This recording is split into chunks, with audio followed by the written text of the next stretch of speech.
Donc Timothy, bonjour, c'est Stéphane.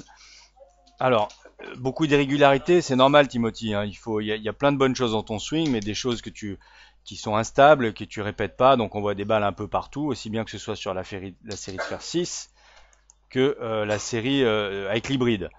Notamment par exemple ta phase de club, hein, qui par exemple là est très ouverte, tu vois, en moyenne 8 degrés avec le fer 6, et puis là 10 degrés fermé en moyenne avec l'hybride. On aurait continué à taper, il y aurait eu ouvert, fermé au niveau de l'orientation de ta phase de club.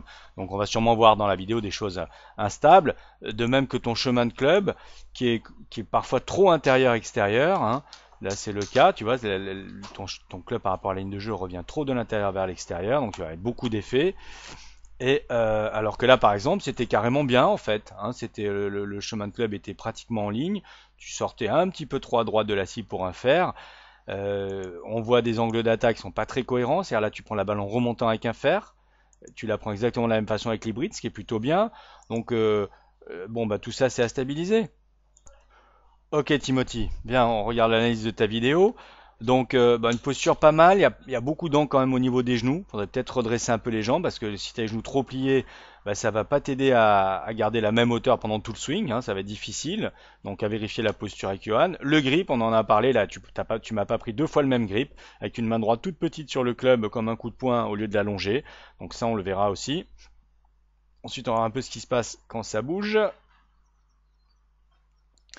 Bon, tu démarres beaucoup avec les mains, va falloir apprendre à démarrer un peu plus d'un bloc. En revanche, le club est bien placé, mais c'est vrai que tu as démarré un peu avec les poignets, surtout pour un bois, hein, c'est pas tout à fait normal.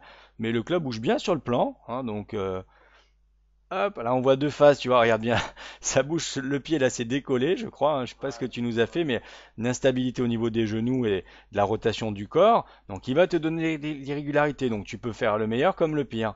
Voilà, il va falloir apprendre à tourner ton corps correctement.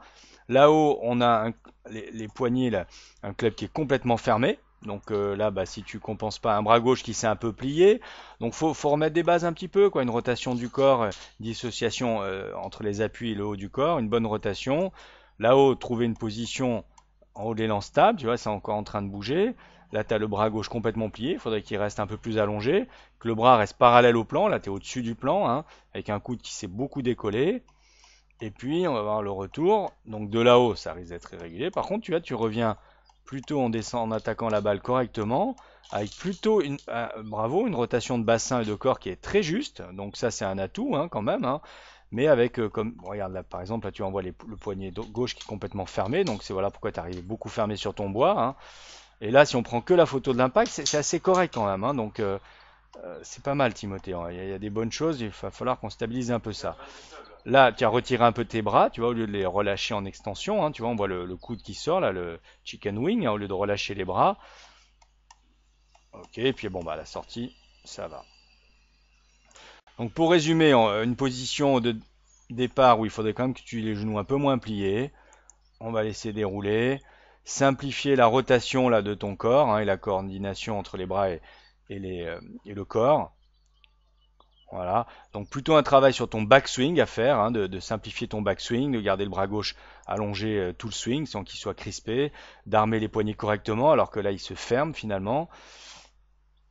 Et puis après la balle, peut-être le relâchement des bras pour travailler des bras qui se lèvent à travers la balle au lieu de les retirer. Mais c'est pas mal Timothy, bravo.